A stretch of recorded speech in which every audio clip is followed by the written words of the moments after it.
But now we're coming to game 4. The NBA needs some freaking games. What's going to happen here, Terrell? I mean, I think this is just tough for Cat because Cat in the last series, what really went well for him is because he was able to get to the post with the smaller Jamal Murray on him a lot of the time and just shoot over him inside the post. Now he goes inside the post and it's Daniel Gafford or it might be PJ Washington. And shout out to the Mavericks for making those trades at the deadline and getting bigger and getting those guys that can help disrupt people like Cat. And so it's a lot tougher with Cat. You have Draymond Green going out on TNT and giving Daniel Gafford advice. So yeah, they don't have a shot. I think at this point it's Dallas. You have Kyrie Irving in a closeout game, and Kyrie Irving has not lost a closeout game ever. When he's had a chance to send a team home, he has sent them home. I'm going to trust Kyrie Irving. I'm going to trust Luka Doncic and the fact that they're just going to keep this game close until the final minute, and then those two are going to take the game over. Fun fact, May 1635, France declared war on Spain. Perhaps Luka is just retaliating on that filthy Frenchman, Rudy Gobert. Yeah, this sucks. I mean, I don't really care that there's a week off, but Dallas or Boston is going to win a championship very soon. Yeah, it's going to be weird to be rooting. One of these cities will be celebrating. Boston is not winning a championship. Okay, I like this. That means Dallas. Shots fired. Hopefully, you don't mean the Cowboys.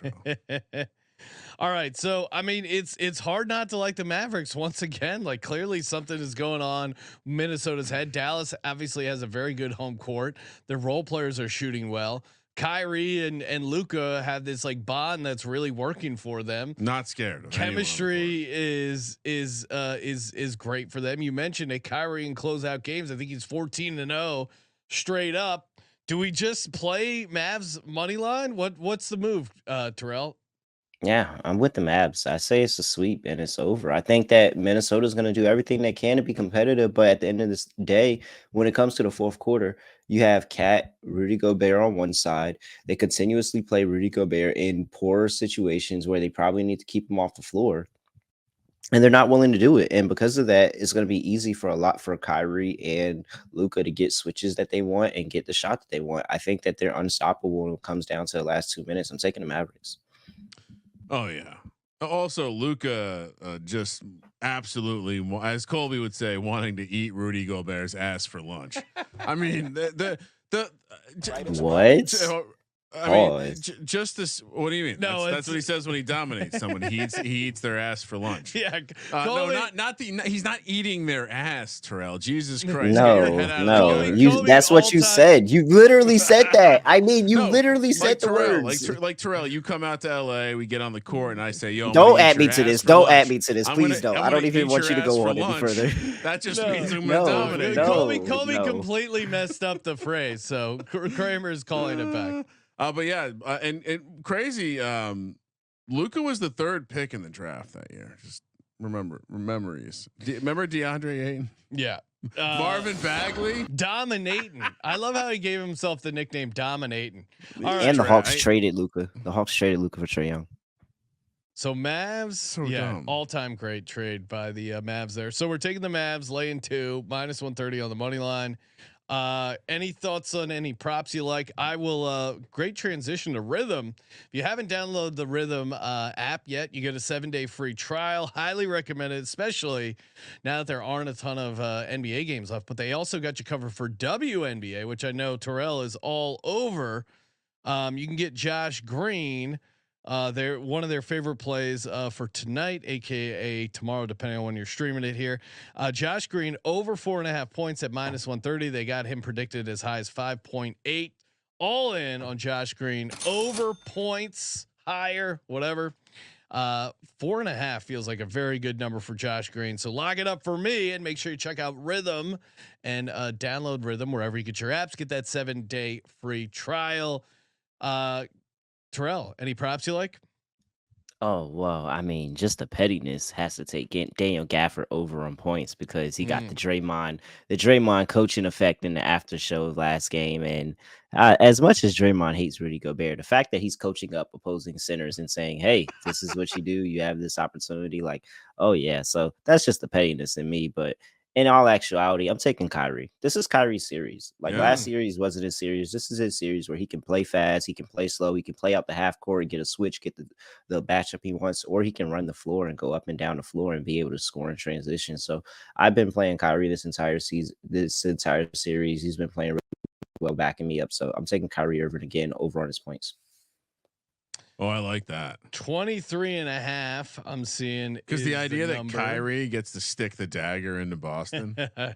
That I mean, imagine a Boston sports fan getting taken down in the state. Kyrie, they're he's currently in a state where they realize motivated. Tom Brady's still not coming back, and then Kyrie shows up back to town and just right in the heart. Well, and I'm sure we could look up the price here, but Kyrie NBA Finals MVP. I'll pull that up. That could be pretty fun. Oh. Now I know he's gonna have to beat out Luka, and obviously they're gonna have to win the title to pull it off. But well, that's easy. So Luka's plus 230, Kyrie's 20-1.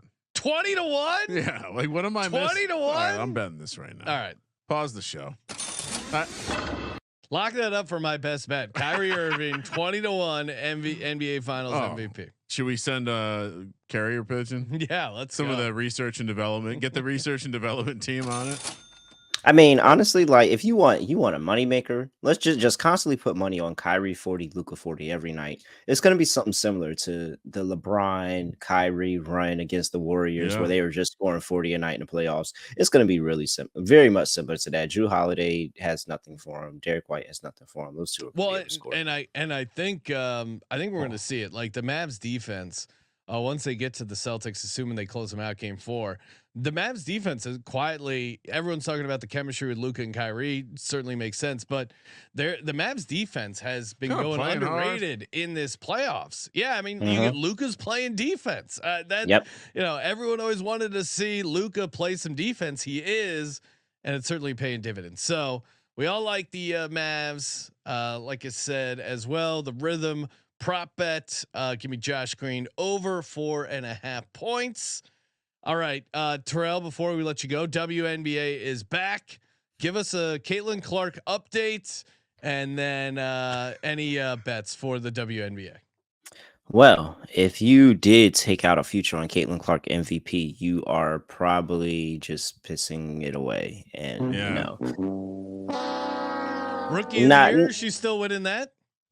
I mean, yeah, and ultimately you feel good about rookie. Well, if you paid the price for it, you shouldn't feel good about it. It's not feeling as much of a runaway as you thought it was going to be, because it is actually a close of a race. You have Rakia Jackson, you have Cameron Brink, you have Angel Reese, like a whole bunch of other players that are challenging, and they're saying, hey, there's a discussion for rookie of the year. So I think it's going to be a discussion late, but it's too many people in the media that like her too much. They're going to give her the award, but 1-6. I'm sorry. 1-6 is that team right now. They're laying 6 here at home, and I'm telling you, there's no way you're taking a 1-6 team and laying 6 with them. Come on, how does that sound? For you guys, it's just better. Does that sound smart? Let's do this. They're the Renegades in the UFL. Let's fade the fever, because I have a hot take. I was watching CJ Man in the Box was in the. They look pretty rough in the studio. In the 20 office, seconds I've caught of them, and we were watching some WNBA, and I'll say this. Caitlin Clark, not very good.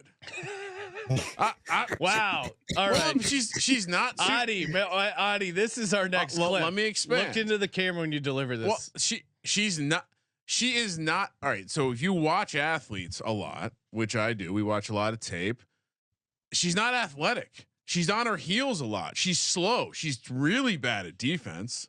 And yes, she can shoot well, and she's electric, and she's got all this. I guess people I don't quite understand why she's got this dynamic audience. Like, have you figured that out? Like, what about her made her the one to blow up? I'm kind of shocked at how unathletic she looks on a WNBA court. That's how I would phrase it. So we're fading the fever. Yeah, every game. Let's just start fading the fever. You're a little late to the party. If you've been backing us in the beginning, we've been taking the opposing team total over every single game and been cashing. Yeah. What's their ATS record? Sparks are catching 6. Are we playing them on the money line as well? We love the Sparks out here in LA. They're actually 4-3 ATS. Oh, well, no, that's not. So Sparks plus 6. Do we also take the plus 220 money line? Oh, absolutely.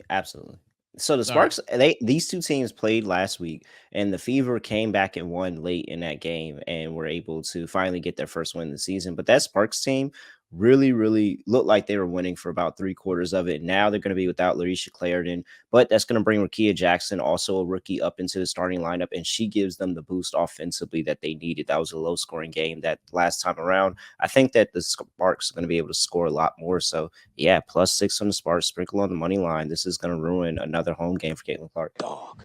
If I was playing Caitlin Clark, I would take my most athletic player who's not like a needed scorer, and I would just play the most ferocious press coverage on her. She's not. Oh, they guard her 94 feet. They guard her 94 feet, yeah, and it's for good reason. Makes sense. That makes sense. I watched a half of a game, and it's like I would just be on her. Just be. The issue with her. that is that how good Like she white is on as a rice. passer. Yeah, She's true, but she's a true point guard, like a true point guard. Passer. She's like she's basically Larry Bird after the back injury from an athleticism standpoint. No, you're right. Like you don't. I maybe I didn't. All joking aside, no, I did. I have the same. I'm with you. Like now that you pointed out, watching her, it's like wow, she kind of doesn't fit in with the rest of these gals. You appreciate the athleticism because watching her at Iowa, or from the tournament, her lack of athleticism didn't stand out because. I don't know. It's a larger field. It's a larger field, and it's a bigger talent gap. You got to think the WNBA is only the top 144 women in the world. Like in the world, it's only 144. Now we're gonna get that increase with the Golden State Valkyries coming next year, fellas. Or Golden State Valkyries are a team. What is a Valkyrie? But I mean, that's the thing, right? Anyone can learn how. I don't want to minimize shooting. It's a female warrior. But there you go. Everyone shoots.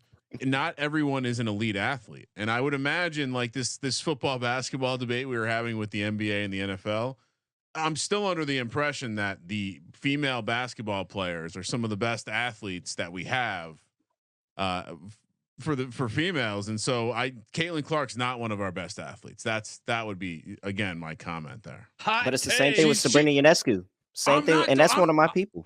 I'm not picking her to defend us against the aliens, Sean. Come on. There are a number of WNBA superstars I'd pick before Caitlin Clark. Oh, okay. Yep. She's also not on Team USA. Not yet. What do you mean? She'll get there eventually. How She's not on Team USA right right now. They're not trying to sell merch. What? No, we want the best players. We want the best players. Well, that's actually a good point. Good point. Hey, and I seen the Team USA game. We Let's better win that goal. Yeah, come on. We're our Team USA. We got that new Speaking shirt of, coming out offline. Yes. You guys are going to send me, right? They said that we just got to fill out the paperwork. Don't worry about it. We'll talk about it later. Oh, you're going to cover it. Okay. Yeah, no, we should I think we should just send a care package with the USA shirts to the team. Yeah, we'll send it. Maybe they'll rock it. Little NIL deal. Appreciate they don't know. I mean, they might not know what it means. Just say this looks cool. I like it, Dejin. Yeah, you never know. We'll see. #Degens only. If anyone can send us an address for them, we will definitely send them a Degens only care package. It's not hard to